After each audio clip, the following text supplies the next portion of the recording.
Hi everyone, I'm Andrew Warner. I'm the founder of Mixergy.com. And when Matt Ellsworth, who is the course facilitator at Mixergy, pitched me on this idea, I said, Facebook? I'm not sure there's enough there.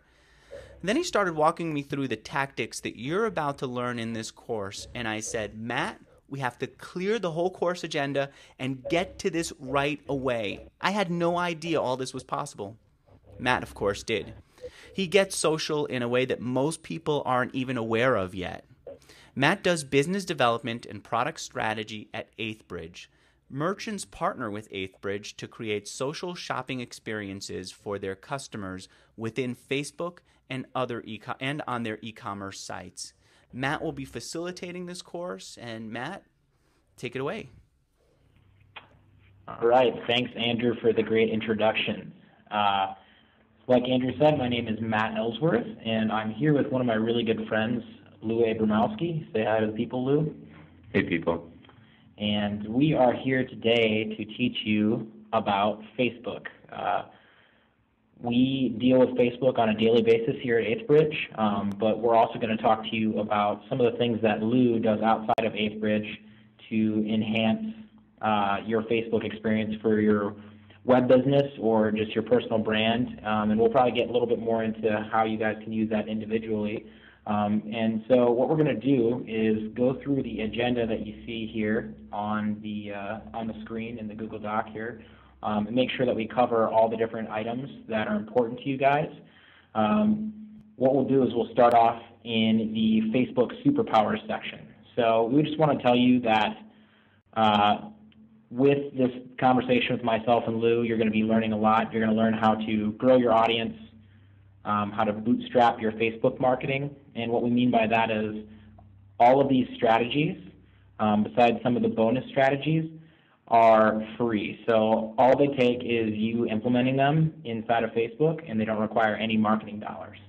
We're also going to teach you how to monetize your Facebook presence, which is what we do at EighthBridge on a daily basis. So at this point, what I'd like to do is turn it over to Lou for a slight introduction, and then we'll get into the story of how Lou met Twig the Fairy. Hey everyone, my name is Lou Abramowski. I'm a co-founder here at EighthBridge. So I've been working on Facebook commerce for probably the better part of 3 years now. EighthBridge was actually the first company ever to put a store inside of Facebook. And it's kind of funny, at the time, I don't think we really even realized what we were getting ourselves into. It was pretty exciting, but me personally, I've been bleeding blue since about the time Facebook launched in 2004. I wear my Facebook t-shirt, I think, on a weekly basis. So when we started going with portable storefronts, I knew an obvious path right away was to get into Facebook.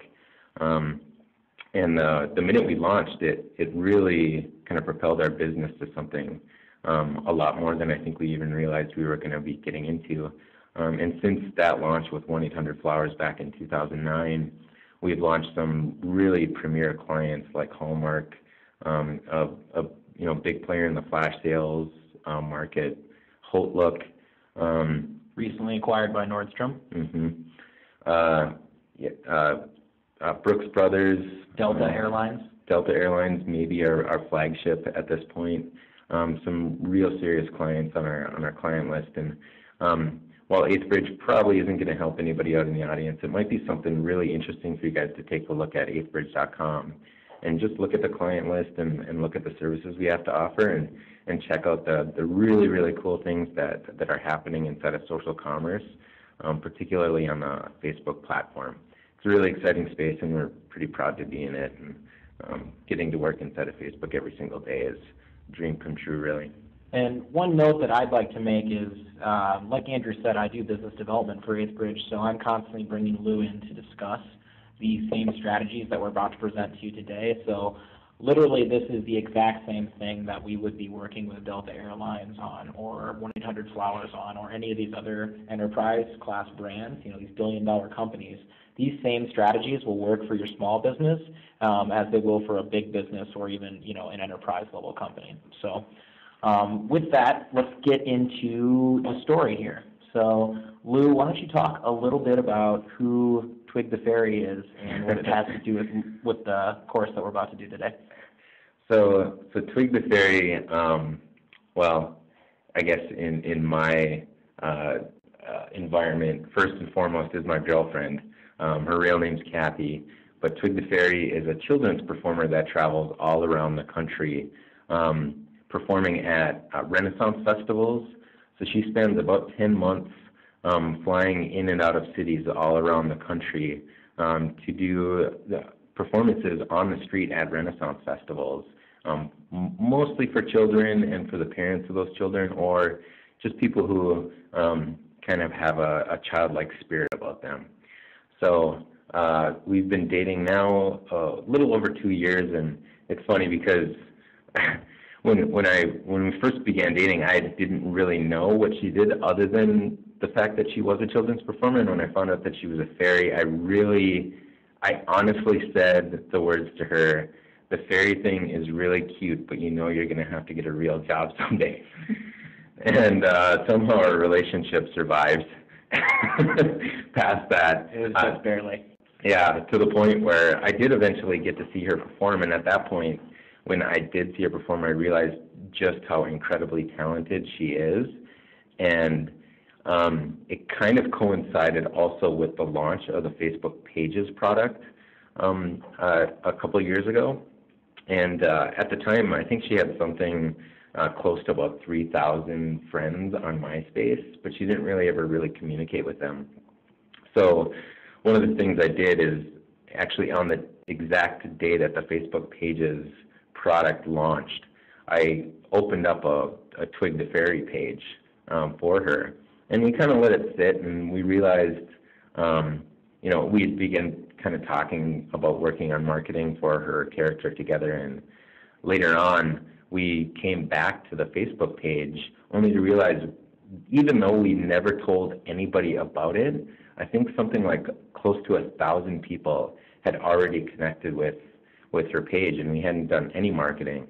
And the fact that my realization kind of coincided with the Facebook Pages product, and the fact that it was spreading really virally in Facebook without too much effort made me think that we could do some really, really exciting things. So, at that point, Kathy and I, or Twig and I, decided to really put some effort into figuring out how best we can start tackling, communicating and connecting with her audience in a much different way. And it's also kind of important to note that Twig's real character in person doesn't speak. So when she's performing, she actually never speaks a single word and only communicates through kind of physicality and movement. So opening up in Facebook was really, really kind of a challenge to begin with, because it was this first time where she could actually kind of speak to her audience directly. So that's to set the stage of the story, why we'll be focusing a lot on the Twig the Fairy page and why Lou is considered a Facebook fairy wrangler. The other thing that I kind of want to highlight, because I'm close with both Lou and Kathy or Twig, is that why don't you just talk a little bit, this is kind of the inspiring part of this, why don't you talk a little bit about where Twig was at the point when you opened up the Facebook page as a performer in her career. And whatnot. Yeah, that's a good point, because one of the things that was, I guess, kind of putting me in this frame of thought that she had to put the fairy thing behind her. She was literally living in poverty.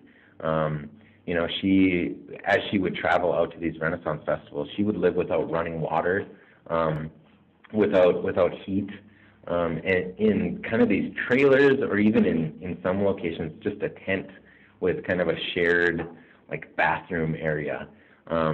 That probably comes as no surprise to some people who are familiar with Renaissance festivals, but that's where she was a little over 2 years ago. Not even getting a hot shower on a regular basis. So I think we'll talk a little bit in a little bit about where she's at today. But yeah, so the message of inspiration for all you web entrepreneurs out there that are living in a tent without running water. pay attention, pay close attention. So let's get into a little bit more of the hot and messy details here. Let's talk about why Facebook. And with Facebook, we'll start with MAU, monthly active users. Why is that important? Yeah, there's so many things that we could talk about, regarding Facebook and how it's important, and I don't think a lot of them would come as a surprise. But, one of the things that I think a lot of people don't really realize is that although you may have 100,000 people connected to your page on Facebook, it doesn't mean that you're actually sending out messages into the news feeds of all of those people. The number that actually matters is your monthly active users number, which is accessible in the Facebook Insights, and I'm sure anybody who's used a Facebook page has seen that. But you can just go to facebook.com/insights and find and kind of navigate your way through to find your monthly active users number. And the reason that that's important is that's really truly a gauge of how many people are interacting with your content and actually consuming your content on a monthly basis. And, I'm sure a lot of you have seen really, really large pages with millions of people connected with the page, and then they'll make a post, and you'll notice that maybe they only get 100 or 200 comments or likes out of the 3 or 4 million people on their page. And the reason for that is because their MAU count is down.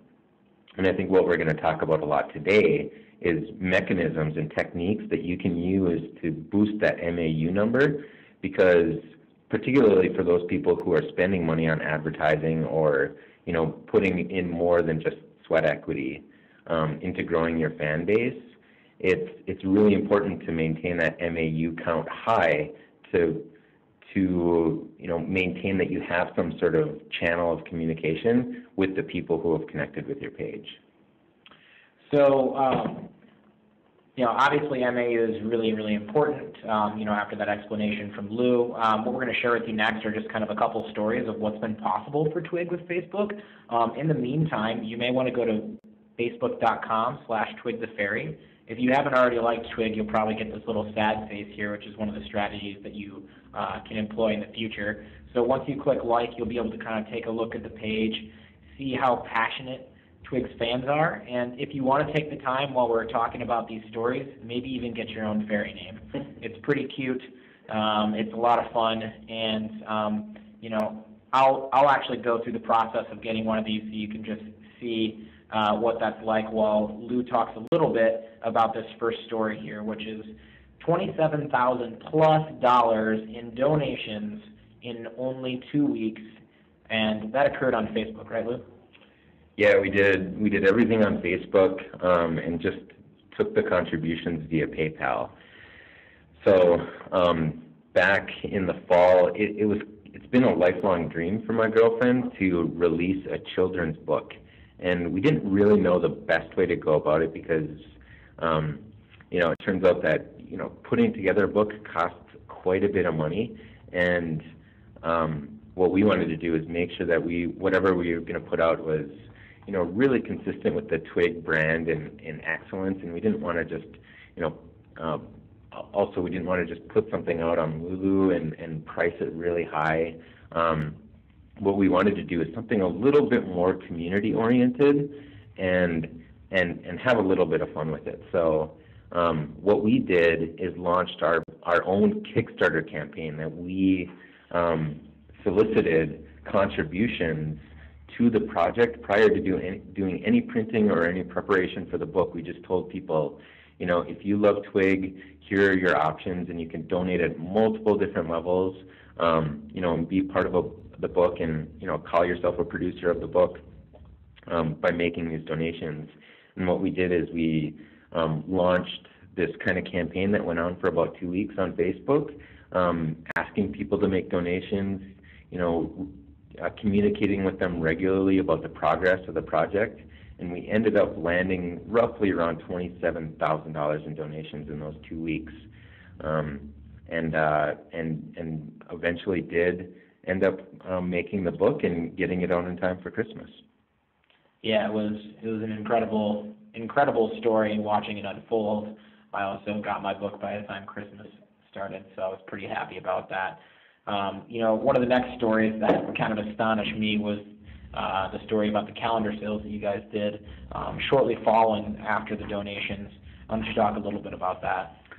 Well, headed into December, we knew that one of the other Twig products is just a wall calendar with some Twig photography on it. And headed into the month, we knew that we had a ton of books to deliver from all the people who had made donations. And we knew that we weren't going to have the bandwidth to package up and deliver all of these books and a ton of sales. So what we set for ourselves, a goal for the month, was to sell about $3,000 worth of calendars through Facebook exclusively. And we kind of put together this campaign to post multiple times kind of throughout the month with different types of promotions, and as Christmas approached, make them a little bit more aggressive. And it turns out that in one single post on Facebook, we ended up generating $6,000 in sale, which was double our goal and probably about double our bandwidth. So we ended up, I think, staying up for about 48 consecutive hours to make sure everybody got their shipments in time for Christmas. But it was pretty exciting to see the response on Facebook. It's good old-fashioned hard work, folks. Mm-hmm. All right, so let's talk about just briefly a little bit about where you're at today in Facebook, Lou, and then we're going to get into the stuff that everybody's waiting for, which is the advice on how to replicate the success that you guys have had in Facebook. Yeah, so we're just on the doorstep of 200,000 likes for Twig the Fairy, and every single day that number grows by kind of a variable amount between hundreds or thousands, and her audiences now out at the Renaissance festivals think of her as a genuine celebrity. And we've come across people as we've gone to other Renaissance festival and other areas, just kind of on the street, and had people treat her like a genuine celebrity. And we actually had a moment where somebody started like tearing up and couldn't speak. But my girlfriend's been really, really great about it and handled the situation really, really well. But, it's affecting kind of her day-to-day performances, and it's also affecting sales at the cart. She has merchandise carts at a lot of the places that she performs at, and kind of merchandise booths. And not only that, but it also affects what they pay her to come to their festivals, right? Yep, and her contract values have skyrocketed since this audience has been built, and obviously traffic to her website, and the times that we are kind of pushing products, we always kind of see an overwhelming response to people trying to get products. And the reality is that now we're actually unable to keep up technically with the production and fulfillment, and just keeping the products up to date on her website and making them available for sale.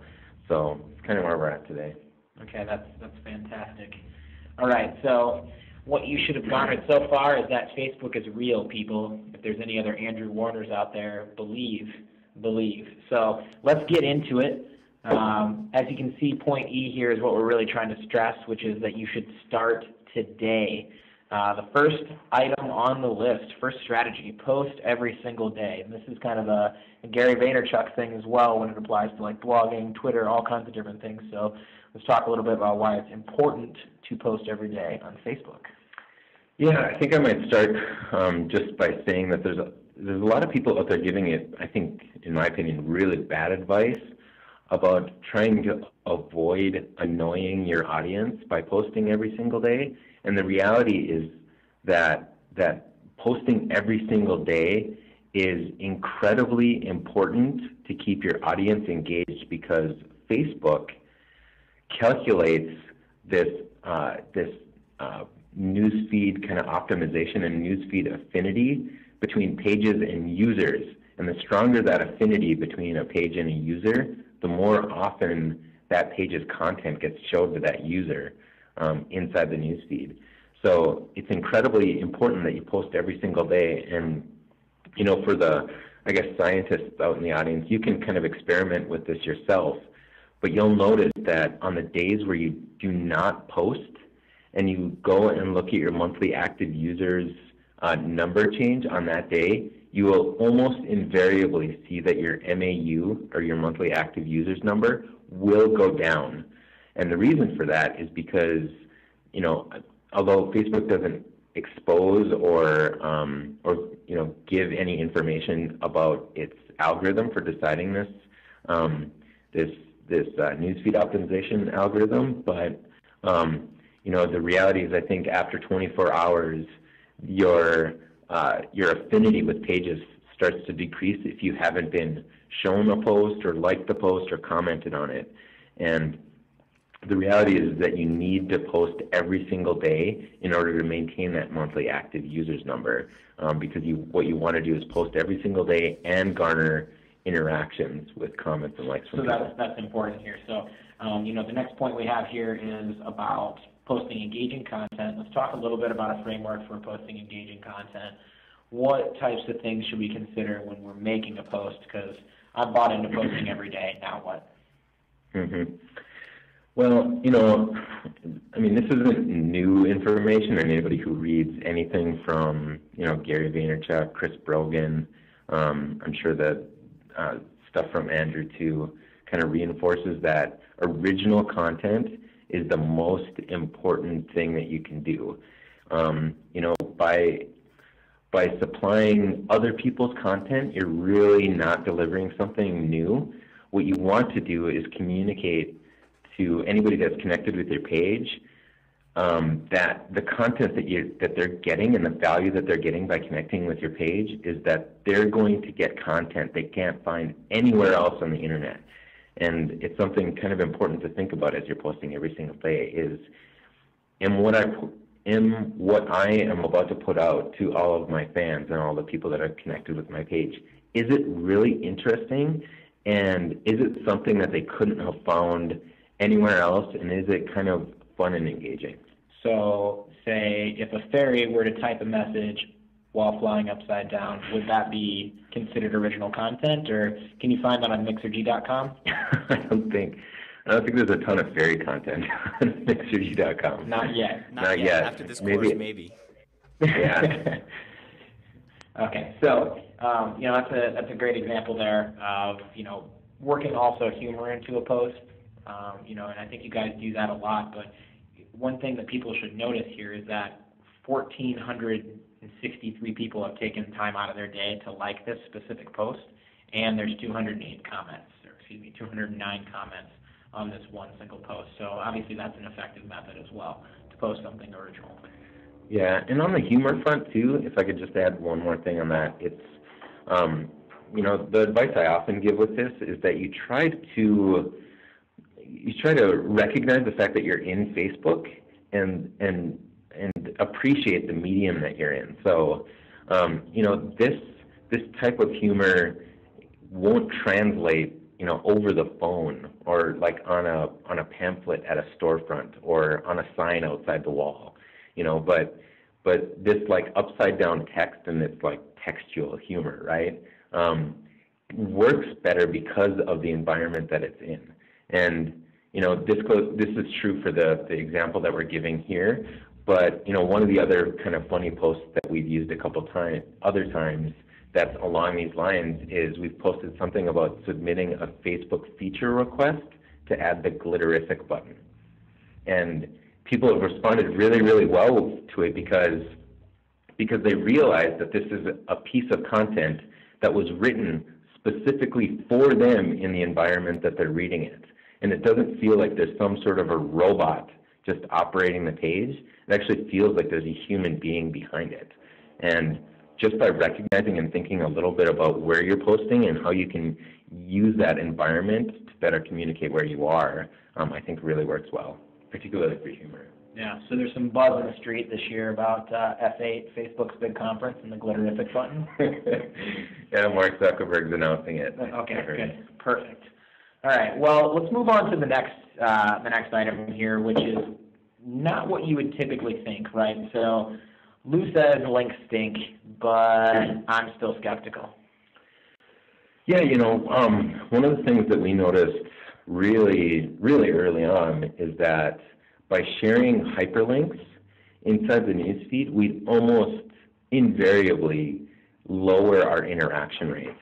So what we find is that, by comparison to all of our other posts, our like count and our comment count was always just abysmal compared to the rest of the posts. And, I came to the realization that's because, people are very, very hesitant to click the like button or comment before they've actually visited the content that you're sharing. And on top of that, they're very unlikely to come back to that exact post to provide their 2 cents or click the like button after they left Facebook altogether. And I think the third one is really more my gut telling me that I think people tend not to want to leave Facebook when they're in Facebook. And I've tested this method by using some copy that says just ending copy with the words "without leaving Facebook," and it always converts better on a click-through rate when I include the words "without leaving Facebook." And I think any sort of visual or copy that communicates to the user that they're not leaving Facebook will almost always help out Facebook users to get a little bit more engaged, and links communicate the exact opposite, particularly the example that we're showing here with Dexter. And you can see the just side-by-side comparison, right, where Dexter is sharing this quote from, one of their shows versus the link above it. And you can see they're getting, like 15% the interaction rate on one versus the other. And, I see this over and over and over, and it impacts our monthly active users as well.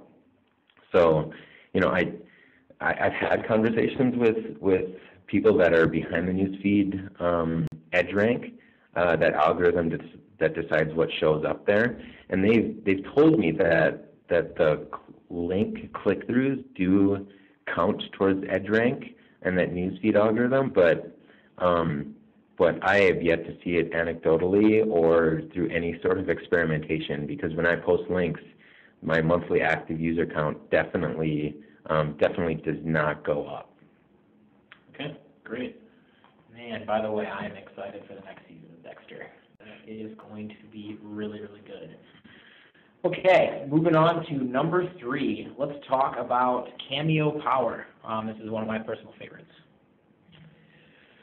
So we started doing this, I think, with Twig maybe a year and change ago. Well, I guess I don't really have a story behind it, but the bottom line is I realized that I think it's actually by far the most popular kind of application inside of Facebook, and it's, Facebook is the biggest photo sharing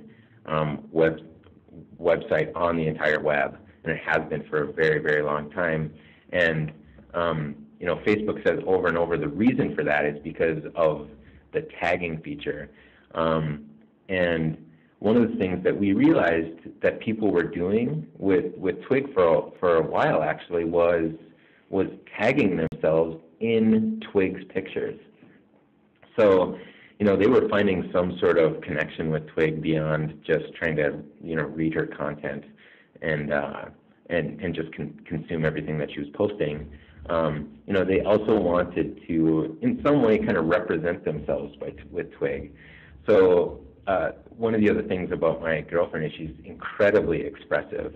And you can imagine, as a character who doesn't speak, she needs to be. So one of the things that we started experimenting with was putting up a bunch of pictures with a bunch of different expressions.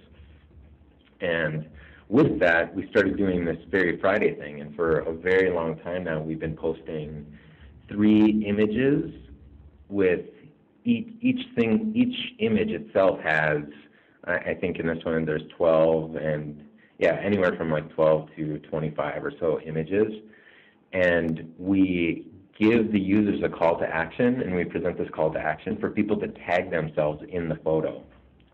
And how many people can tag themselves in a photo? Each photo has a limit of 50 tags, and it's really funny with Twig because we post 3 photos every week, and 150 fill up in minutes, if not seconds. It is incredible. Yeah, but you can see here people have an opportunity to express themselves just by tagging themselves at the location for the photo. That kind of represents how their day is going. And every single week we get comments about how people are sad that they never make it into Fairy Friday, and you know, they wish that there were more images every Friday so that they didn't miss it, or that it was at a different time of day. But the real beauty of this is not, well, you know, it is really exciting to provide people with, you know, something to just like, you know, add a little bit more enjoyment to their day and a little bit more fun on Facebook than I think they usually have. The exciting thing for, I think, the audience out there is that this is a tremendous marketing opportunity. And I don't think there's any better way to do this, actually, because all of these people who are tagging themselves in this photo are actually giving this photo an opportunity to show up in their friends' news feeds. So what that means is that if Matt and I are friends, and Matt does not like Twig the Fairy, and I tag myself in one of Twig's photos here, Matt can now see Twig content in his news feed, even though he's never connected with Twig the Fairy. And it's really, really powerful technique, because not only will that potentially show up in the news feed, but now it's forever in their photo album until they untag themselves, which I can tell you never, ever happens. So I think over the course of, you know, the year and change, or I'm not even sure how long we've been doing this, thousands and thousands of people have tagged themselves in these photos. And if you multiply that by the 140 people each, the average number of friends at 140 people, I mean, we're talking probably in the millions for the potential reach for this. So what we've done in each one of these photos is actually included some branding. You might have noticed that the words Twig the Fairy and the URL facebook.com/Twig the Fairy appear in these images. So we really use this as a branding opportunity in the middle of this like fun little thing that we give people every Friday. Lou, Seth in the audience is asking about how would this apply to a business. He's saying that Twig is a very compelling character and concept, but for a business online that doesn't have such an expressive front person, how do you use this? How do you use these photos properly? Yeah, that's a really, really, really great question. And the way that I've done this, and I've seen other people do this very successfully for something that isn't necessarily as fun of a brand, is we've asked, you know, people to create polls. So in particular, what you might want to do here is post 3 images of your products. So maybe you've got 3 products that you're really excited to tell your fans about, and you post a photo album with those 3 products, and then you ask your fans to tag themselves in their favorite of the 3 products. I think that's probably the best way I've seen that applied. Yeah, and I can see that. You know, yeah, and you know, it's really funny because I've heard that from other business owners too. And once they start doing this, and if they do this regularly, and they condition their fans to tag themselves in these photos, what they'll find is that their fans start tagging themselves in photos that they never asked them to tag themselves in. And that's when you know you've really kind of engaged your audience, when they start taking actions to promote your brand without you asking them. You know, and another use that we've talked to a couple different brands about doing this is, say you're selling products, maybe web apps, whatever you're selling, right? You could have people click to tag themselves in their favorite product, and then the first 50 that tag themselves, you'll actually personally send them a message in their Facebook inbox with a promo code or some sort of savings or some sort of deal or a message that lets them know that you're thanking them, and it becomes a really warm message to send somebody, and they feel connected to your page and connected to your business. So that's something that we've seen used in the past as well. And I think way back, a long time ago, IKEA used this in some types of promotions as well. Yeah, back when I think there was Facebook promotions that policies that restricted the use of this kind of feature to win stuff, but yeah, and then I think there's one other way that I've seen this used pretty successfully, and it's kind of in a Where's Waldo theme. So I've seen people post images like this, and because Facebook's photo tagging is actually kind of spatial association along with just the tagging of the entire photo, one cool thing I've seen is just interesting photos where people are asked to tag themselves inside the area of interest. Maybe it is just a Where's Waldo picture, but I can imagine some people out in the audience doing some really, really creative things around that that could be really exciting. All right. I see some of the questions that people are asking have to do with points that I know you're going to bring up in the future. That's why if you guys are seeing that I'm not asking them right now, I want to leave them for the section of the course when Matt and Lou will be talking about them. Yeah. So one more thing, I think this is a great way to segue. With this photo tagging and Cameo Power being a big call to action, why don't we talk about the magic call to action, as you call it, Lou? Yeah. Can we stick with this? Yeah, no tagging just one more second, because I did want to kind of bring up this. Is it okay if we talk about the crowdsourcing? Yeah, go ahead. And stuff. So, in particular, one of the really cool ways to do this also is to ask your fans to start submitting photos of themselves, maybe using the product, or just generally doing something that's relevant to your business. And what you can do is then, in some sense, you are kind of taking a little bit of the responsibility off your shoulders to produce kind of brand new content, and you become more of a content curator and taking other people's content. So what you can see here, what Matt's showing, is another page that I run where on a weekly basis people send themselves pictures of themselves playing Ultimate Frisbee, and on Friday I post 3 of the most interesting ones. And this is really exciting too, because people are submitting their own photos, they find themselves tagging themselves in the photos too, or identifying some friends that they might see that might be interested in the photo, or doing similar things and tagging themselves. So it's another kind of viral opportunity to reach the friends of your fans. And if you guys want to do your own Where's Waldo, you can go add the Ultimate page later on and try to find the embarrassing photo of me in Dominator Friday from this week's past. What's the URL on that?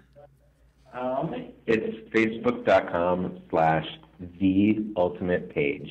I see it now on the screen. Mm-hmm. And we'll share, the links will be shared later in the document as well. Okay, anything else on crowdsourcing content, Lou, that you want to address before we move on? No, I think that's good. Okay, that's good. Perfect. So, the magic call to action.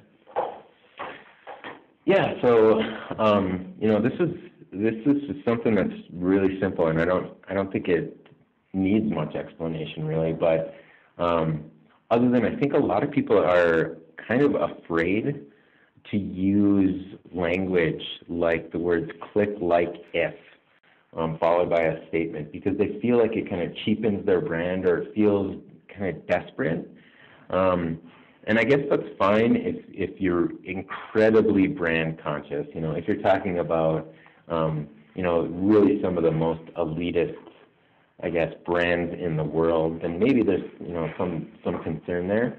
But the reality is that this is incredibly effective, and you can see, I think we'll go through several examples here, but it is incredibly rare where this would not work. I can't think of a scenario actually where this would not boost your interaction rates. And I've done A/B testing where I've posted the exact same piece of content. One was just the statement by itself, and the other one was using something like click, like, if, followed by the statement, and every single time using the words click like as a call to action, or giving, just generally the call to action to the users to click the like button will invariably boost your interaction rates. I think this one is particularly incredible. It is 5 words. It says, click like if you believe, and almost 5,000 people have liked this.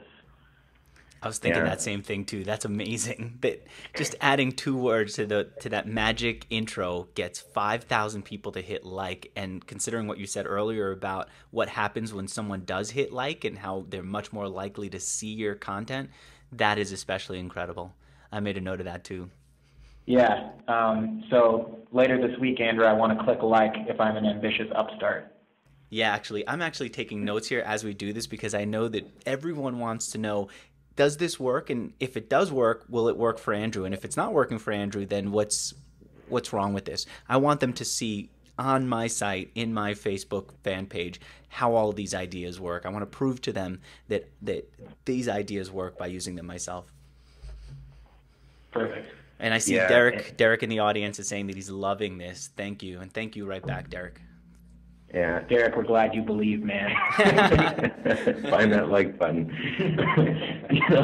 Maybe one kind of last point on this, and I guess not to beat a dead horse, but by comparison, the other way to kind of go about stating that same post would be, do you believe?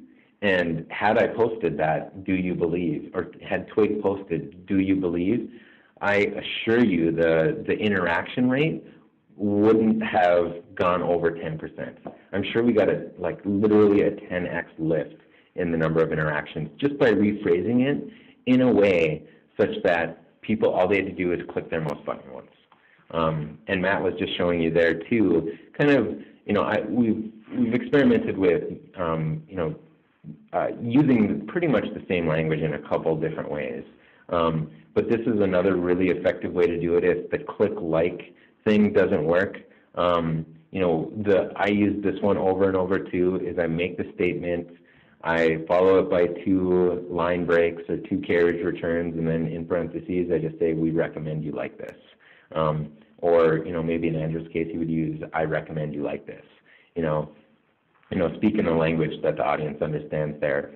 But, just by giving that extra call to action there, is very effective. In fact, I think I've used over and over the simple post that entirely reads just the word Friday, and underneath it, in parentheses, we recommend you like this. And it's incredibly highly interactive. Turns out people like Friday. Yep.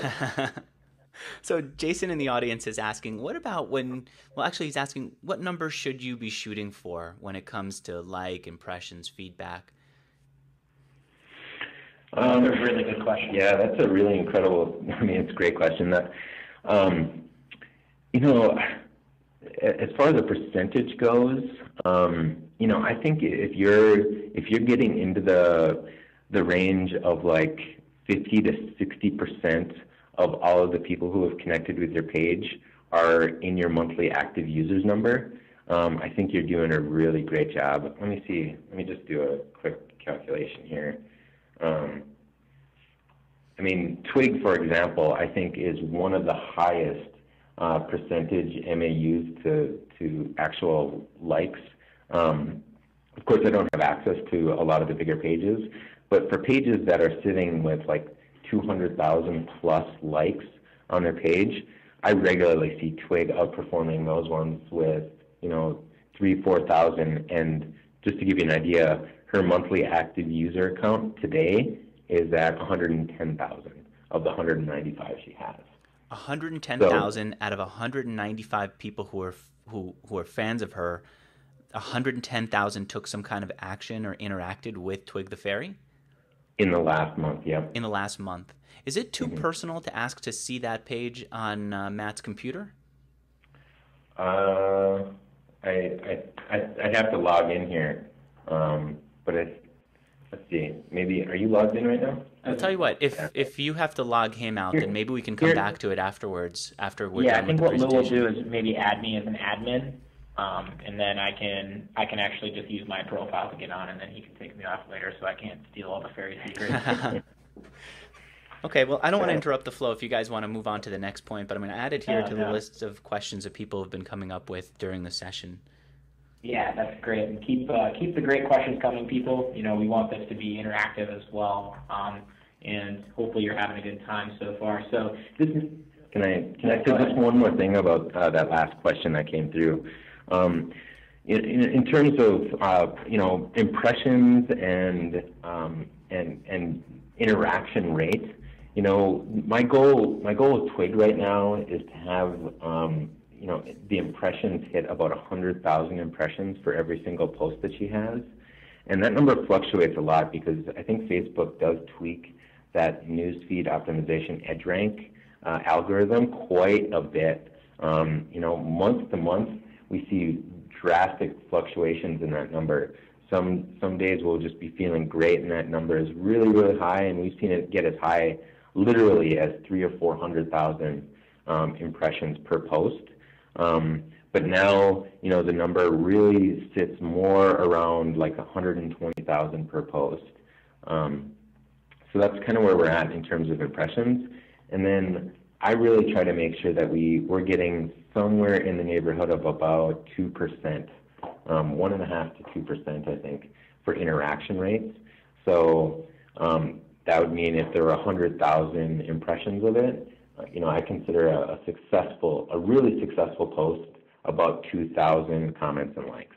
So, that brings up a thought of mine that we've talked about this before, and this doesn't have to do with the next point. It's kind of just in general with these strategies. So there's smaller pages out there, and some of the audience members may be opening up their page for the first time, and they might get discouraged at first. Are those numbers in the beginning for a smaller page indicative of their future success, or is it kind of a keep going and plow through it type thing where you're going to need to do to see the type of interactions that you're talking about?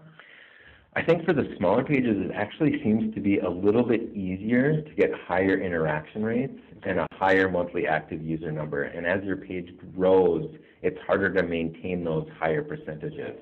I think there's this balancing point where you pass like the 500 likes mark all the way up to 10,000, and it seems like you're just very confident. You're connecting with almost everybody on the page. But as the fan base grows, it gets harder to maintain that large percentage. So I don't really have a great answer for that.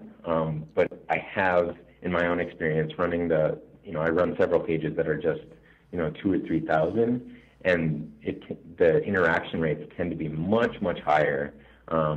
And the monthly active users tend to be much, much higher as a percentage of the total likes.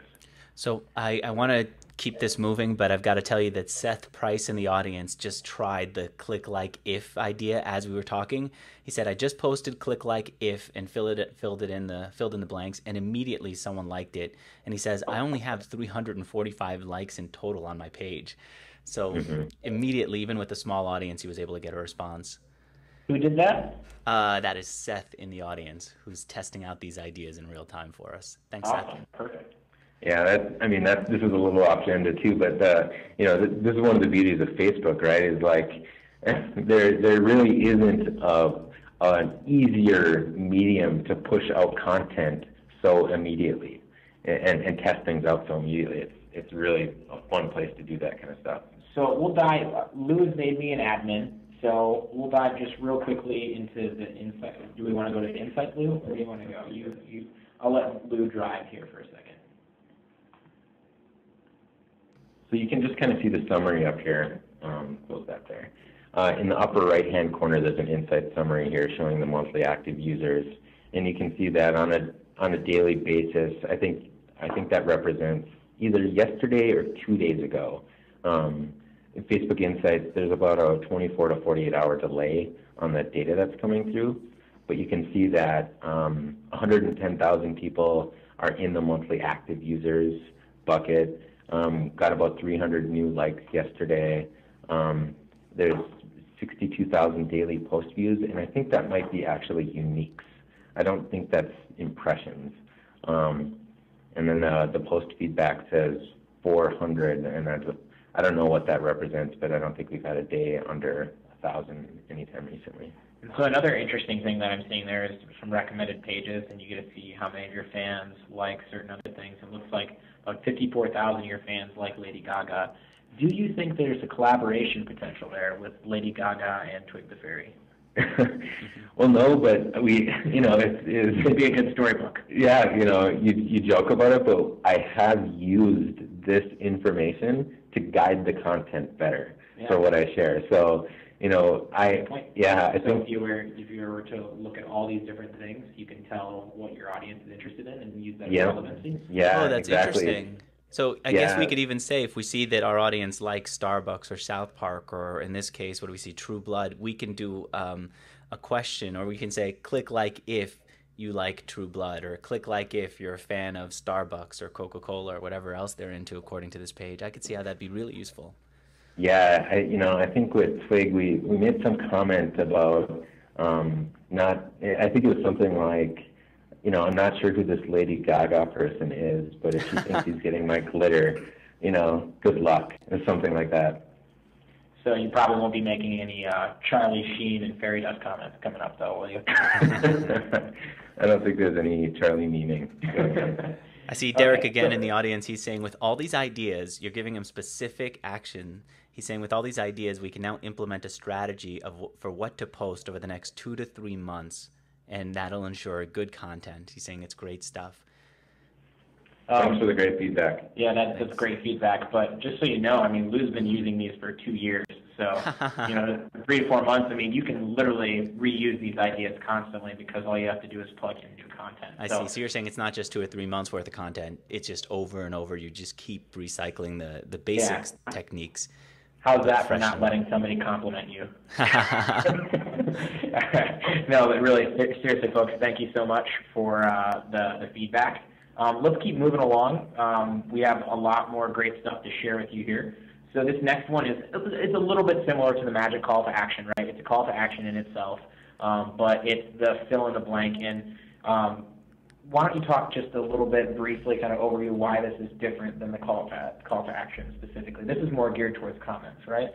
Yeah, this is more geared towards comments, and in my experience, just anecdotally, I've found that comments have a tendency to reach the newsfeed virally for the friends of your fans better than likes do. I think likes do show up in the friends of fans occasionally, but comments in particular, I think just mean so much more because there is so much more, effort into typing some sort of an answer than there is just lifting your forefinger to click the button.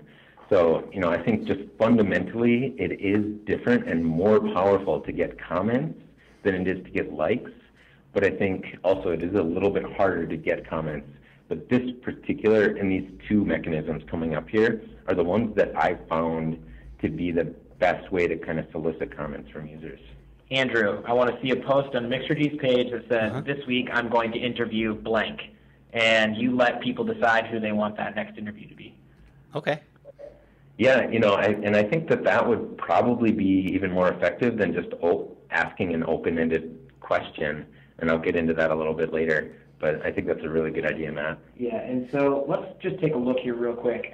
This is like one of my favorite screenshot examples that we have because of how similar the posts are, right? So it doesn't get much closer than this to an A/B test right in front of you. So if you look at the top post, it says the best-looking players make the best ultimate players. And then below it says the best blank players make the best ultimate players. And as you can see, it goes from 32 comments up to 233 comments because you're giving people a way to interact and define themselves. So as far as A/B testing goes, the proof is in the pudding right there. All right, so one more question from the audience related to this. Matt is wanting to hold us accountable and make sure that this relates to smaller businesses in addition to national brands. Mike in the audience. So he's saying, how would this relate to a local business? That's a good question, and I think it would vary kind of from business to business. But I can imagine somebody who maybe runs like an ice cream shop that's and maybe it's a hot day out, It's a 95-degree day out. It's really humid, and a post that might make sense there is to say something like, on hot and humid days, the most refreshing flavor of ice cream is blank. And the reason I say that, again, I found that when you ask an open-ended question, and you could rephrase it that way, right? You could rephrase it like, what's your favorite flavor to get on a hot summer day? I don't find that the interaction rates are as great as just posting this kind of fill-in-the-blank type style post. Interesting. So, that might be one way to use it for a local business. I'm not sure what Mike's business is, but... take some things from relevant around you, right? Take some things from your local environment. There's got to be some business that has a ridiculous slogan nearby that you can, take one of the words out and do a fill in the blank for the slogan, or maybe it's the town motto or something like that, or it has to do specifically with your business. You can take all types of things from the environment around you, and if it's local, just focus on local things. And I think a good process too for yourselves is to say, I want to get some feedback from my customers and from my fans, and this is the question that I would ask, and write down the question and then say, how can I rephrase this in a way that I can make it a fill-in-the-blank type of post? And then from there, try to also phrase it so that the fill-in-the-blank is not some big sentence that people would have to write, but it's an answer that would be a single word. The simpler you make it for people to interact, the more likely they are to do it. So if the way that you frame the fill-in-the-blank statement is in a way that they only have to type one word to fill in the blank, I think it's a very, very powerful mechanism to get some really important and valuable feedback from your fans, as well as boost interactions. All right, now Mike is asking, I guess you answered his question with that answer, but now he's asking, how do we make money with this? And we're going to get to that. And I see that there are a few people in the audience who are actually trying this in real time. I'm coming up with all kinds of ideas of how I would use it on my page on Facebook, but I can't leave the chat room and can't leave the session. If you're watching us, you can leave and you can go into Facebook right now and try these ideas right now in real time and do like Seth and Derek and Kevin and some of the others. Kevin is actually running this right now and telling me in the chat room what his feedback is, or giving me a sense of what the feedback is. Do the same thing yourselves. Try it and come back in here. Oh, good. Someone said, click like if you want to go to China. Got one person within a few minutes, within 3 minutes. So yeah, some people are trying it. Keep trying it and keep giving me feedback. And better still, just see it for yourself in action. It's so much more powerful when you see it than on your own page than when you just hear us talk about it here. And I know for a fact there's some people in the room that run some pretty gigantic pages. So people running the big pages, don't be afraid to test some things out. Nobody puts baby in the blank. Incidentally, not to get off track here, but the China thing just brought up an interesting way that you might use the photo tagging thing for maybe some people who are, travel agents or in the travel industry.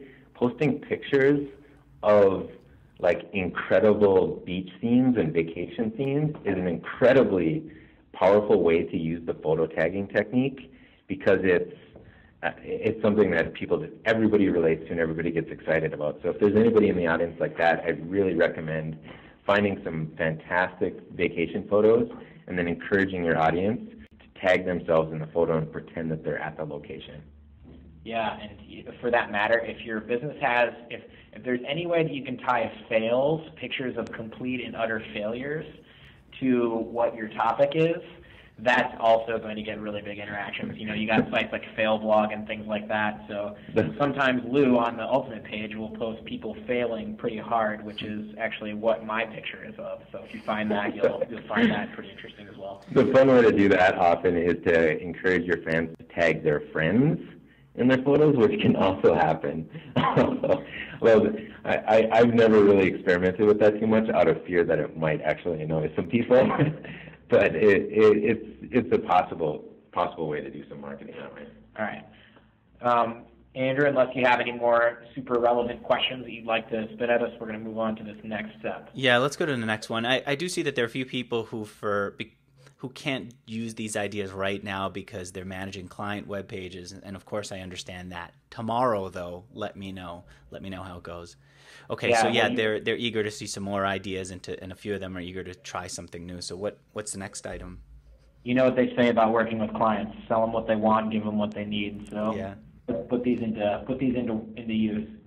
So the next point is this or that, and so it's another kind of just a simple wordplay that Lou's found a lot of success with. So why don't you just talk about a little bit of this, and then I'll go to some of the screenshots.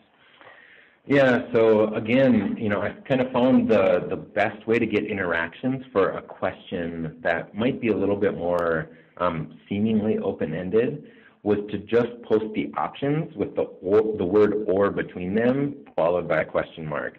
So you can see this example that Matt's pulled up here that says desire or talent. And I had been posting this question in a different way that said, what's more important, desire or talent? And this way, it's funny because it's so much easier to consume and read, and it's more scannable. People seem to react better to it and actually respond at a much higher rate. And also because I'm not putting any sort of context around it, I let people put the context around it themselves. So I didn't put any sort of constraint around the question, and because of that, I let people kind of answer. And you'll notice that a lot of these answers aren't just the one word. They're often like their word and then some justification behind it, or their response plus what they really think the question means. And this, I think, is maybe one of the most effective ways to kind of post some sort of question where you are trying to get some feedback from people. Great. So on top of that, Facebook recently launched the questions platform. Why don't you talk just a little bit about the success you've seen with that while I show the examples? Yeah, so Facebook Questions has been around a long time in beta, but just about a week and a half ago, it got released to everybody. And I have noticed the interaction rates on these things are just absolutely gigantic. Matt was showing you the ultimate page here a second ago, but this is a situation where I think people are answering kind of, polling type questions, the similar thing that we were just talking about, but now they can actually answer it with a lot less effort. All it takes is a mouse click to answer one response or the other if you give them the response. And in this case, I've got Do You Believe in Fairies? And I think at the time of the post, which was only 7 hours after it, I think it was in excess of 5,000 interactions. Can you hover over it right now? Yeah, we're at 5,400. Just for yes, and there's another 5 for no, right? Yeah, those guys, 630 people killed a fairy. Oh, so sad. So sad. Thankfully, none of them was my girlfriend. So I've noticed a ton of success just in the last week or so with Facebook Questions in terms of getting interactions. And what's really cool about this is this stuff kind of, again, just like the pictures, lasts kind of forever. Normal newsfeed posts have a ephemeral, short-term kind of lifetime to them that you often won't see any more interactions, beyond the first 24 hours or so. But with Facebook Questions, that question will just kind of live on for a long time, kind of continuing to promote the Twig the Fairy page. How are you adding the question? Specifically, how do you get to the form where you create these poll questions? Right. So right when you're making your status update, and I'll have Matt go to the right there. So where it says what's on your mind, right above it, it gives you that status option, question option, photo, link, or video. And if you hit question there, you can type a question. We're not going to post this, obviously. Right. And then you can put some options in there. And then you give people the option to add additional option answers, or you can just fix the answers at the 2 or 3 or 4 or 10 that you give them. Perfect. Okay, great. People are loving this. People are loving this. Great feedback. Hey, one question came in from Jason that I didn't want to hold on to till later because it's important.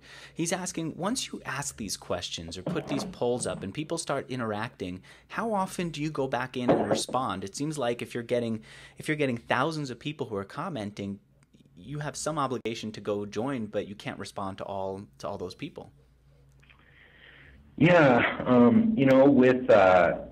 use it very, very sparingly, to be honest, and the reason for that is in all the pages that I run, unless it's a customer service type oriented question or something that really warrants an answer, or we have a really, really funny or good response for it, we just kind of let it live in the Facebook ethos unanswered forever. With Twig, it's interesting because often the fans actually kind of group up together and then answer the questions themselves because it's a community, as well as the ultimate community like that. It is one of the beautiful pieces of Facebook, right, that you as the page owner don't necessarily have to answer the question yourself. Sometimes your fans and your brand ambassadors are out there answering the question for you. For the business owners out there, I would say that you do want to be as responsive as possible. And for some of the brands like that, the advice that I tend to give them is whatever you put on the page, you want to make sure that whoever ends up consuming it, that they're left with a good taste in their mouth. And an example of that is what you'll find is, particularly for like local businesses and, businesses that tend to get like a lot of complaints, like, I don't know, mobile phone providers, they've got complaints all over their pages. I think the best way to I think it's an opportunity that a lot of these brands really pass up, because if you're out there showing compassion and empathy for the people who are having problems with your product, and you can post a conversation on that wall, and in a post or two posts, get that person to turn around and say, thank you so much for reaching out to me and responding to this question. I now love your brand. It's maybe the most powerful piece of marketing that you can put out there, showing that somebody hated you and then in a matter of one or two sentences completely change their mind and get them to kind of believe in your product is a really big opportunity. Any other questions that you'd like to cover, Andrew, before we move on? I've got a few here that I've written down. We'll come back to them later. Great. So let's move on to the next one, which is really kind of another example of crowdsourcing your content. But as the first point says here, you can really reuse content from number 5 and number 6, so what people are responding to. But let's talk a little bit more about how you've used quoting your fans in the past. Yeah, I think the big one is often I'll use the fill in the blank type posts to get really funny or really kind of content that's going to be engaged, and then repost it, and then I put their name attached to it and share it with the people that are connected with the page. So you could probably scroll up and take a look here. So this was one of the cases where I took one of the most popular responses in the fill in the blank post, and then I reposted it, and it's just one of these really powerful things that shows the people that there isn't some sort of a robot behind this page, and that there is somebody kind of thinking behind it, and some intelligence behind it in this community. I think this is something important. I think Mike was the one that asked the question about local, right? So a lot of people, when you're working with a local business, a lot of people like to hear their name said, and they like to get, they like to get recognition or credit or whatever, and this is a great opportunity to focus on people that are in your local community and make them feel special on your page specifically. So how are you doing that? Oh, I see. Can you scroll up? I want to make sure that we see that on our screens. Where did you quote something from the audience? It was right here, Jake. Oh, I see. Okay. So that's Jake's response. The best looking players make the best ultimate players. Okay. All right. So you had the best blank and you had the blank there and he filled it in and you guys quoted him. And even the quote got 32 comments and 123 likes. Yep. So, and as you can see, chronologically, they're in the reverse order. But. Gotcha. Okay. I see now how you would do that.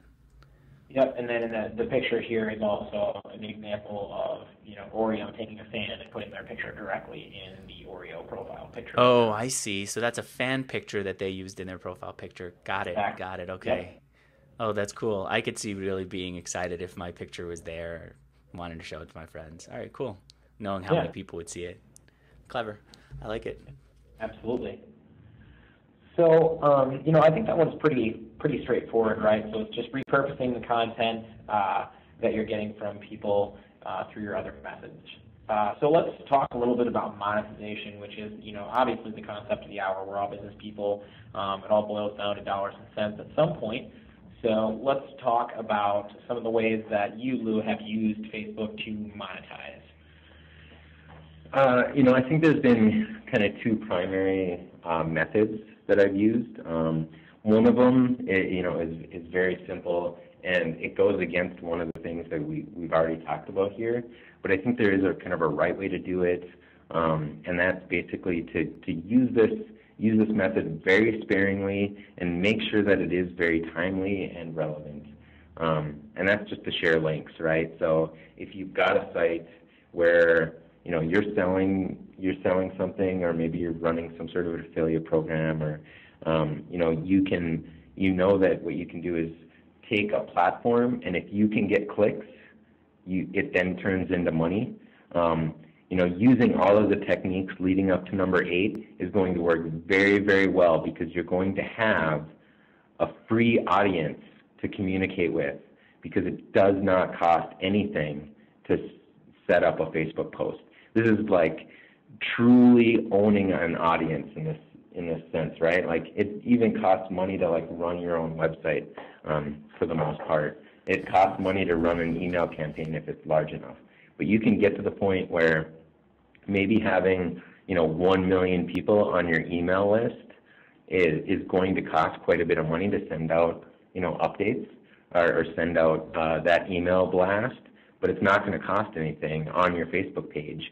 And you can do it every single day and make sure people don't get annoyed with it. So you can use these first 7 to do something in 8 by posting some links where people might be interested in buying a product if it's contextually relevant because of the date, because of the time of the year, because you're selling flowers before Mother's Day, because you're selling calendars right before the new year, because you're selling a weight loss product at the new year, or you're selling gift cards right before Christmas, stuff like that.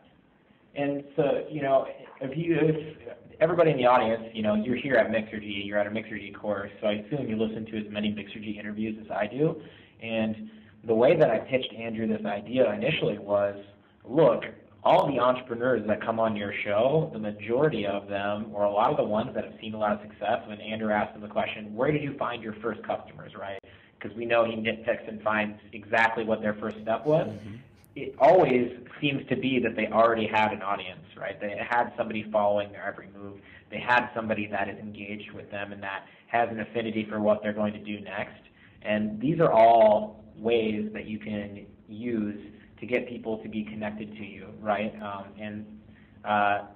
When you launch a new product for your business, or when you do something new for your business, the easiest way to get that message out is to put that message into the immediate audience of people that love your brand, your brand champion, so to speak. And one more thing on the link sharing front. One thing that I've done occasionally is used photos to kind of bridge the gap between just your plain ordinary link sharing and a link sharing that seems a little bit less intrusive in the newsfeed. So what I've often done is post an album of 3 photos with some content that I think people would want to interact with. And then when people click and browse the photos through the Facebook photo browser, in the photo description include some links with a call to action to click on those things. And that seems to be a little bit more effective way to make sure that you're not alienating your audience and making them feel like they're being sold to, because it is it is so easy to click the unlike button. That's a good way to kind of invite the audience in a little bit more and get them to click on the links that can raise money for you. Andrew, does the audience have any specific questions about the monetization section? Yeah, let's make sure that I understand this. I know one of the things that we talked about before the session was about how to make an offer that you're linking out from Facebook to, how to make it relevant and timely. Can you talk a little bit more about that? So if I have a product that I'm trying to sell and I want to link to it from Facebook and make it timely and relevant, what are some ways that I can do that? I gave kind of some examples already. So, if you have products that are relevant to like Christmas time, obviously that's a great time to share them. It seems like every single month there's definitely a relevant holiday. I think internet memes was an example that you used before. That's like the Sean, what's his name? Why am I not thinking of him? The winning guy. Charlie Sheen. Charlie Sheen. Yeah. Give people the example of how you would react to Charlie Sheen getting so much attention online. Yep, exactly. So. Yeah, that's definitely an opportunity to put some one product that you might have in the context of this meme that's happening, right? So maybe you've got a performance enhancing type product, maybe you're Tim Ferriss and you got brain clicking and you want to tell people, hey, if you want to be winning like Charlie Sheen, this is an opportunity, and share the kind of link with more information. And promo code. Use the promo code. It's Tiger Blood. Get that Tiger Blood. Right. That's what we know. Yeah, I love that idea that you can offer a product that has nothing to do with Charlie Sheen or whatever happens to be the meme of the moment, but you can say if you go in the next half hour to this site and use the promo code, whatever the meme is, maybe it's Tiger's Blood, maybe it's winning, then you'll get a big discount if you use it. That seems like an exciting reason for people to go over right away and follow that link, and it makes it relevant and timely, as you say. Join Lou Abramowski and Matt Ellsworth as they present an incredible course on Facebook. Promo code Plant a Money Tree. Winning. So Mike again, Mike in the audience is saying, can you show how you would make this relevant to a service-based business? So if someone's running a service-based business and now they followed all the ideas that you've given them up until now, and they've built up a following on Facebook, lots of fans, lots of engagement, and now they're trying to get that person to come to their site, how would they do that? How would they use some of these monetization techniques that you're talking about? Can we get a little bit more detail on what the service-based business is, or maybe like an industry, or what kind of service we're providing? Is it consulting? Sure. Actually, you know what, Mike? If you pop in yours, I'll be happy to use it. But since you didn't yet, how about if we say it's a dentist? I think dentistry is like this. It's actually really, really cool because it's so universal, right? And I think that a lot of these techniques people could use every single day. Like, I can imagine using a question like, with a simple question at the end, like, floss or brush. You could share pictures of people's really nice teeth, or you could have people, send in their smiles, or you could have, several people. You could post pictures of people smiling and encourage people to tag themselves, in the photo of the smile that they wish their smile looked like. Celebrity smiles. Just show the mouth and then later reveal which celebrity it is. Have people guess who the celebrity is. Yeah, I can think of, a ton of opportunities like that. And, for services like that too, there's an opportunity where if you're doing all of these other things and you're keeping your audience engaged, they will be forgiving when, you do occasionally post, something, if you are a dentist, that you're offering up a new product and that you're really excited to tell people that the brand new teeth whitening service is now available at your dentistry, and that all they need to do is call this number or visit this website to make an appointment. Okay, Mike's saying... Go ahead. Sorry, go ahead. I'll read Mike's response in a moment. I was just going to say I chipped my tooth last year, and I literally took a picture of myself when my dentist left the room with like gauze and all that stuff in my mouth, the clamps and everything, posted to my Facebook, she then told me that if people came to her from that post on Facebook, that she would give me a referral fee, and it did work. I actually did have a couple friends that went to that dentist later, so I don't know how exactly you'll work that in, but I'm sure you can find a way to work in referral fees to your business as well. And on that note, like a hair salon, my girlfriend works at a hair salon, and I'm constantly saying, you need to take after pictures of a good haircut, have them tag themselves in it, so that they're representing themselves, they look good, they're getting a cameo on the page, and then also their friends will see that. So Mike's response is a really good one. He's saying, okay, if you have a service-based business, you want to show results, not the service. And I guess the reason that he was asking the questions earlier about service businesses is that they don't have any products to offer or to take pictures of or to have people engage with on the fan page. So show the results. That's a great idea. Let me ask you about one other service-based business that I know we have a lot of in the audience, developers, people who have development shops. How do they make their customers or potential customers part of the party, as you say in the monetization section there, and monetize? Yeah, that's a difficult one because it tends to be a little bit less social, I think. But I can imagine if you're in the industry, and this goes a little bit out of our conversation, but I think you could put together some really fun little apps. And we didn't really get into everything with Twig and the Ultimate Page and some of the other things that I've done. But if you are like a development shop or a creative, agency type shop, that's a great opportunity to showcase your work on that Facebook page.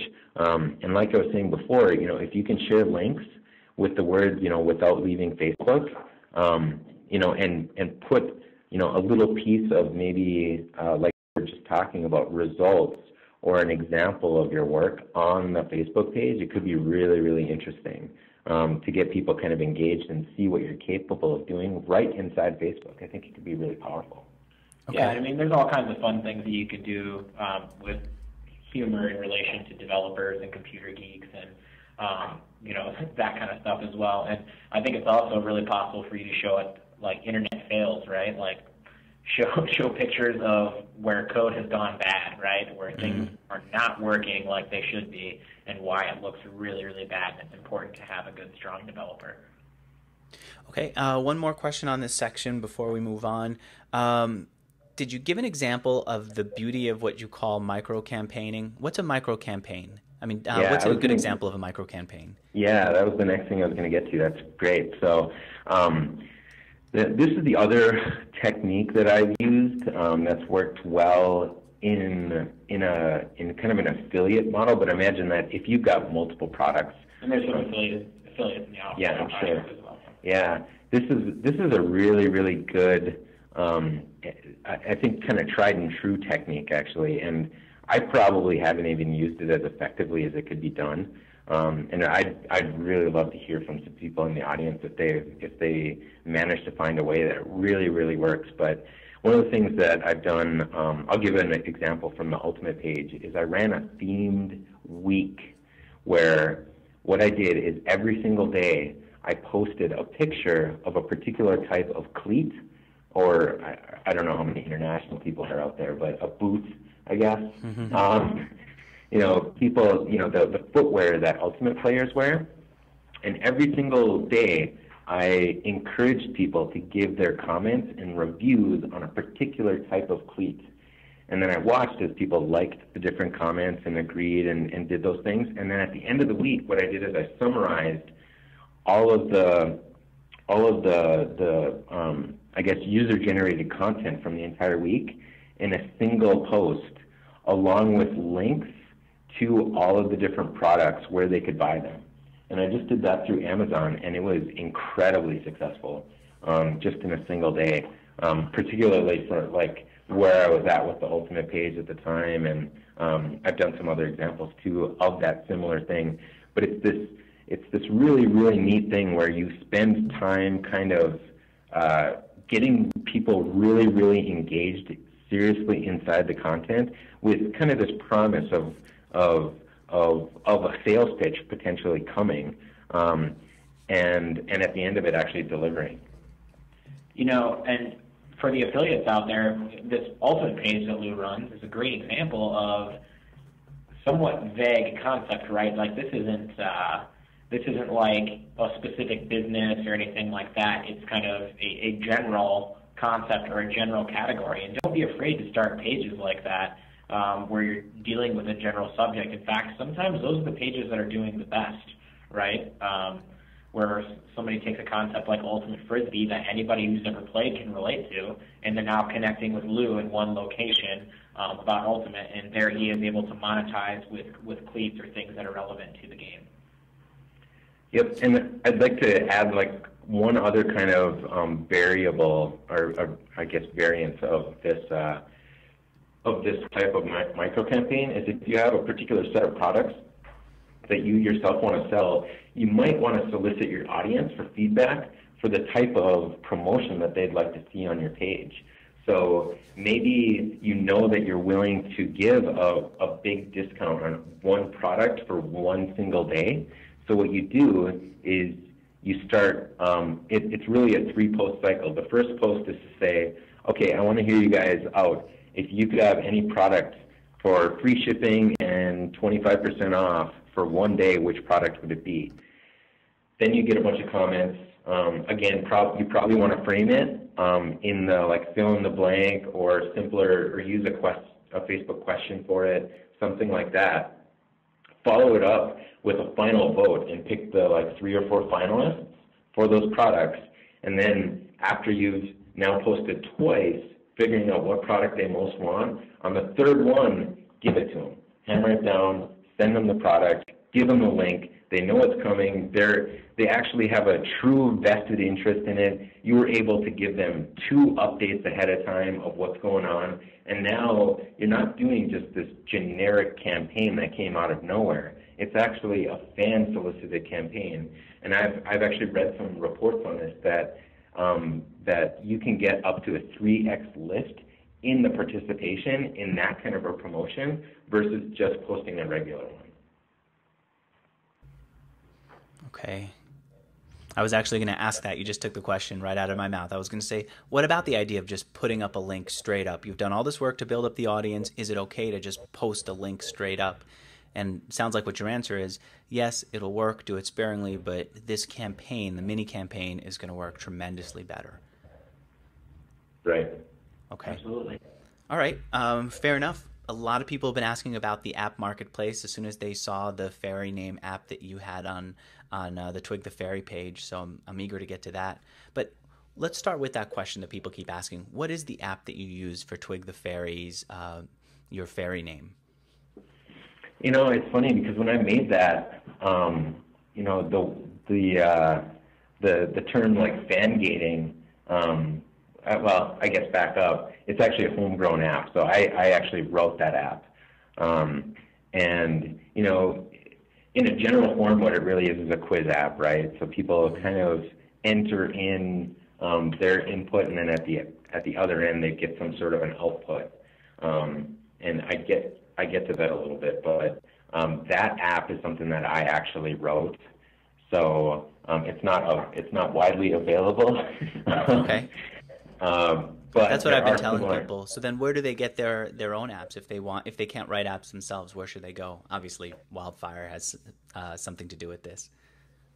Yeah, you know, I think there's really 2 good locations, and we're not affiliated with these guys in any way, but I can tell you that these guys have kind of been, in my opinion, the best in class of the kind of self-service, you know, cheap apps out there that can really kind of grow your fan base, and you can partner or I guess associate your Facebook page with some sort of an app to drive fan growth. And Wildfire is obviously one of them, and then the other one is North Social. But I want to talk, I guess, first about the products that Wildfire has. And you know, for the people that are out in the audience, I think that you really want to try to focus on the 3 top ones that I mentioned here. The group deal. So if you've got a product and you want to do like a Groupon style type of sale, where you know if you cross a 100 threshold, you know, 100 purchase threshold, then all the people get a discount. Coupons are also kind of a very good one. So, the people that are interested in your product, you can offer them coupons if they like your page. And then similar to the Fairy Name app, there are quiz apps available from Wildfire that you can kind of customize and make customize them so that they are more kind of brand promotional for your own brand. And you can see here the pricing here. Even there are, I guess, affordable options for just about anybody. And then the most important thing that I wanted to mention here is that, and I don't know if everybody in the industry would agree with me here, but I really think contests and sweepstakes devalue your brand and devalue your audience quite a bit, because I think, just to speak frankly, I think a lot of people just want free shit, and I think that, by running some sort of a contest and sweepstakes on your page, the fans that you actually get out of that promotion aren't necessarily the fans that you want connecting with your page if it's going to cost you money. It's like I talked about before, for all of the people that are not in your monthly active users list, there's virtually no way to communicate with those people. And I think that people that run contests and sweepstakes, and I've seen this over and over, have some of the lowest participating fans on their pages. And I think it's just because people, tend to want to get free shit, so they sign up for the sweepstakes, like the page, and then go ahead and unlike it after they've done it, or never interact with the page ever again. So I just want to share my 2 cents on that, and it would be my recommendation to stay away from contests and sweepstakes if what you're really trying to do is build an active audience. Okay. And then I guess on the North Social and the 2 apps that North Social brings to the table that I think are pretty interesting are their First Impression app, and then I guess in regard to what Matt just had to say about creating kind of community pages as kind of like the side campaign opportunity to promote your business. They've got a Partner Pages product that's pretty cool too. How were you guys able earlier to limit access to Twig the Fairy's fan page, to limit access to it to people who actually liked her? Is that part of Facebook's fan page structure? No, you actually have to write the code for that. It's fairly simple code, and for anybody out there that's familiar with Elance or anybody, that any place where you could get some freelance worker that has done even the smallest bit of Facebook programming will know how to do that for, I think, fairly inexpensive.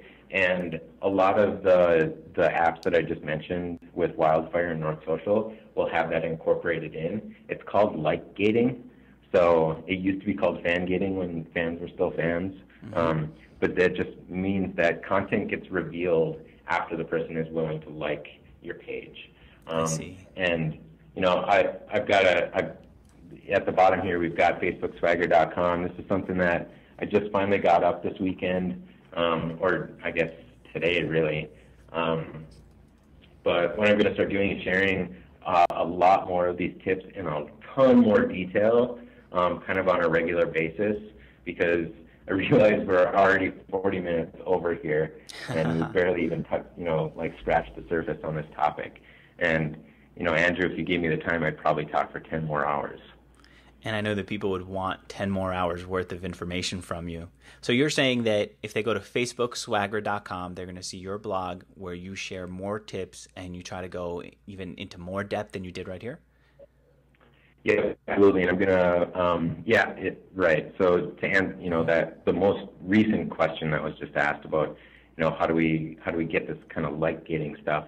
I'm definitely going to start sharing this kind of stuff in high level detail for people, so that they can get, a lot more information, and we'll go beyond all of these tips in more detail and even a lot more cooler stuff in the stuff that I kind of discover as I discover it too.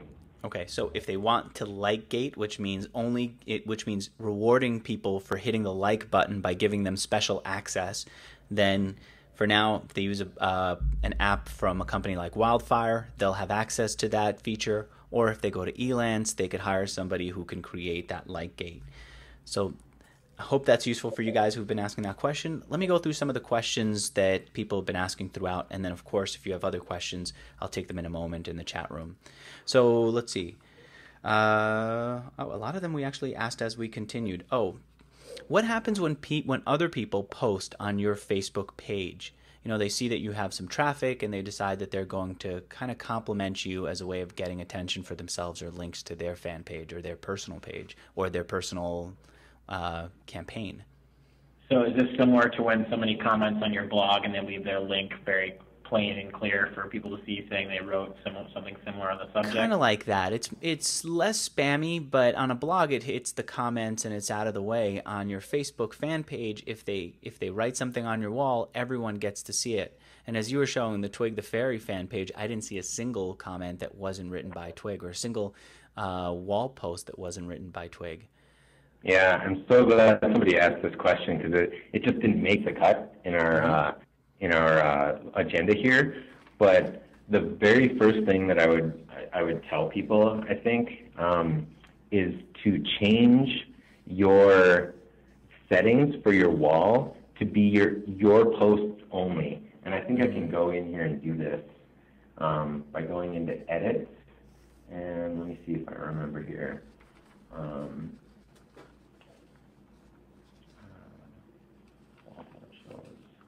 Oh, I don't know why it's showing the wrong thing here, but you can see the options here, right? And everybody in the audience, I would strongly recommend that you put only posts by page as your wall option.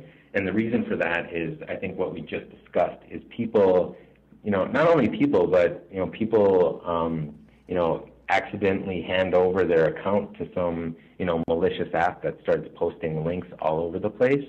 Right. And the last thing that you want for the first impression for somebody to visit your wall is 24 spam links not driven by you.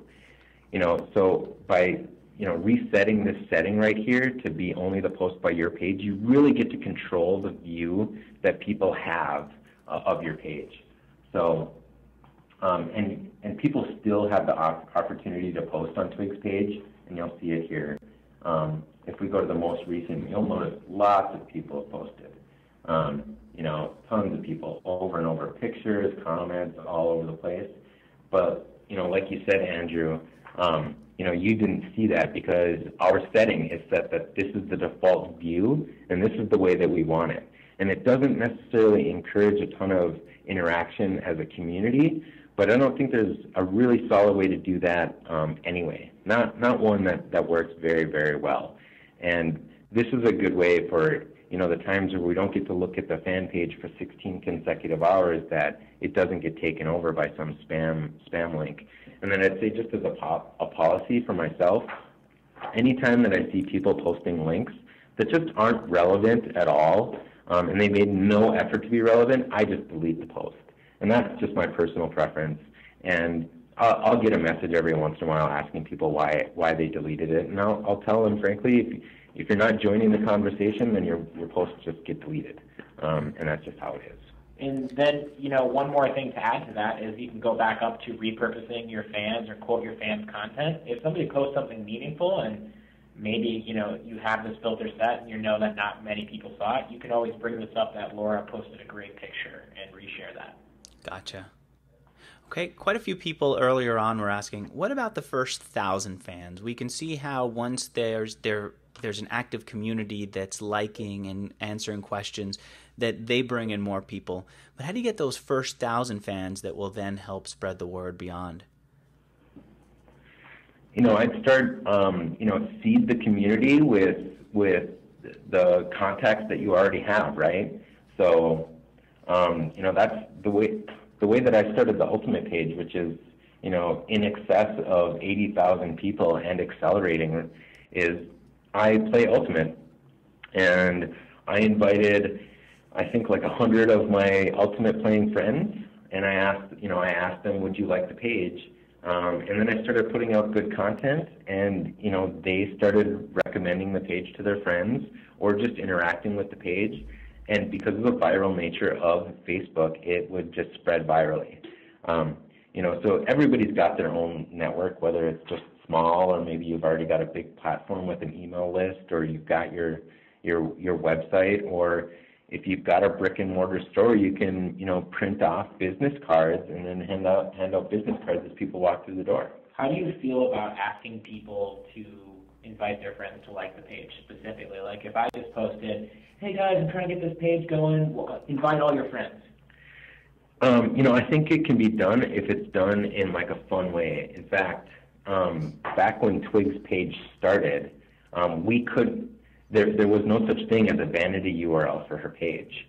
The vanity URLs didn't come out till much later, and Twig was, I think, sitting at about 950 fans or so at the time the vanity URLs came out, and it required that you have at least 1,000 fans to get it. And what we did is we posted on the page, all it said is, I need 1,000 fans to get my own Facebook URL, followed by a frowny face. And that's all it said, and we hit 1,000 in the next 2 minutes. So, I think, if you want to be, if you want to do something like that, I think you just need to be a little bit clever about how you post it, rather than posting something just soliciting people and asking them to recommend the page. All right, that's really helpful. What I'm seeing over and over in this session is ask for it. Ask for participation. Just keep asking, and ask for it explicitly. It's not enough to ask a question. It's more powerful to ask a question with a blank line and let people understand that they can fill it in, and then make it easy for them to fill it in. Mm-hmm. So I see that there's a lot of enthusiasm for all this. I actually see here Seth in the audience is saying maybe they could do a Beyond Facebook 101 version. Can they do another session? I think the other session is going to have to be Facebook Swagger for now. But I like the direction you're going in, Seth. Let me ask you guys this. If there are questions afterwards, can I take them from people who may be listening to the recorded version of this and pass some of them over to you, or create a place for them to ask their questions so that you can see them? I think FacebookSwagger.com will be launched very soon, and I think there'll be an open channel for people to ask questions there. So I think in a couple of days here, you can ask questions that way, and you can sign up on FacebookSwagger.com for the actual launch date. Perfect. And is that what that bar was at the top, telling us how much time before we officially launch? Yep. Boom. D-Day. There you go. All right. Well, guys, thank you so much for putting on this session. It was really helpful, and thank you everyone in the audience who actually tried these ideas out as Lou and Matt were teaching them. If you're listening to the recorded version of this, come back and let me know how you're using these ideas. I hope you're using the ideas as you are listening to the recorded version. Come back, give me feedback, and of course, check out FacebookSwagger.com, where you can get even more information than we talked about here today. It's just Facebook, SWAGGER.com.